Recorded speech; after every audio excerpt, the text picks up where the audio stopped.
దేవుని పరిశుద్ధ నామముకు స్తోత్రం కలుగును గాక. వే టు హెవెన్ అనే మా ఛానల్ని వీక్షిస్తున్న మీ అందరికీ మా హృదయపూర్వకమైన వందనాలు. యెహోవా నిస్సి, ప్రభు మన ధ్వజం.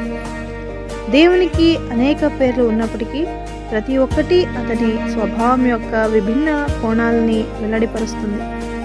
దేవుని స్ఫూర్తిదాయకమైన పేర్లలో ఒకటి యెహోవా నిస్సి. దీని అర్థం ప్రభు మన ధ్వజం. ఈ పేరు బైబిల్లో నిర్గమకాండము 17వ అధ్యాయం 15వ వచనంలో ప్రస్తావించబడింది.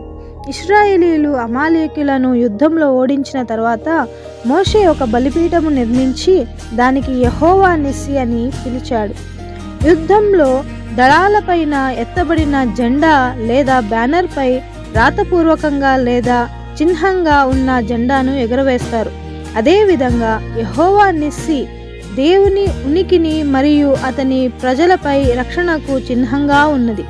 మన జీవితంలో అనేక సవాళ్లు మరియు ఇబ్బందులను ఎదుర్కొన్నప్పుడు మనం యెహోవా నిస్సి, దేవుడు మనతో ఉన్నాడని, మన తరపున మన యుద్ధాలను ఆయనే చేస్తాడని విశ్వసించి మనం ఒంటరిగా లేమని మరియు దేవునిపై విశ్వాసం ద్వారా మన ఏదైనా అడ్డంకిని జయించగలము.